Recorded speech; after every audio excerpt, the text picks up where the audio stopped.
বাঙালি সরকারি চাকরির জন্য পাগল সে হতেই পারে, কিন্তু পাগলামোরও তো একটা লিমিট থাকে। একটা ছেলে আইটিআই প্রথমে বিএসসি তারপর আইটিআই পাস করেছে। আইটিআই ওয়েল্ডিং মানে যথেষ্ট ডিমান্ডেড একটা জিনিস, সেটা ইন্ডাস্ট্রিয়ালি খুব কাজে লাগে। তো অবভিয়াসলি সে ইয়েতে একটা চাকরি পেয়েও গেছে, গুড়গাঁওতে মারুতিতে 40,000 টাকার একটা চাকরি পেয়েছে। আমাকে জিজ্ঞাসা করছে, স্যার সরকারি চাকরির প্রিপারেশান দিচ্ছি 2 বছর ধরে, এখনও পাইনি।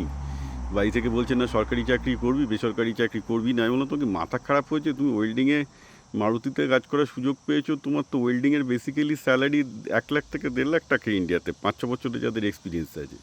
তুমি মারুতিতে থোড়ি না তুমি 40,000 টাকা চাকরিতে দুটো বলে বসে থাকবে ওখানে। যত বেশি তুমি ওয়েল্ডিংয়ে দক্ষ হবে, দক্ষ ওয়েল্ডার খুব ওয়েল্ডিং রোবোটিক্স দিয়ে করার চেষ্টা করে, অনেক কিছু করে। আমি তো অনেক কিছু রোবোটিক্স জানি, এগুলো কি হচ্ছে হয় না। দক্ষ ওয়েল্ডারদের পুরো অন্যরকম মানে মার্কেট ডিমান্ড ওয়ার্ল্ড ওয়াইড।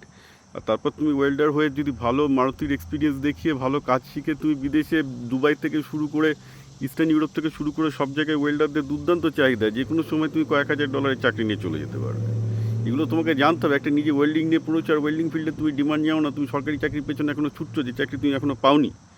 সরকারি চাকরি যদি তোমার থাকতো তারপর তুমি প্রশ্ন করতে আমি যেতাম কিনা, তাও আমি বলতাম যে সরকারি চাকরি ছেড়ে ওয়েল্ডিংয়ে করো, কারণ তুমি বিদেশে চলে যেতে পারবে, কয়েক হাজার ডলার ইনকাম করতে পারবে, অনেক ভালো ফিনান্সিয়ালি করতে পারবে। না সরকারি চাকরিতে ঘুষ খেলে সেটা অন্য ব্যাপার, বাট না ঘুষ খেয়ে সৎ থাকলে ওয়েল্ডারের সমান কাছাকাছি কোনো দিন ইনকাম করতে পারবে না।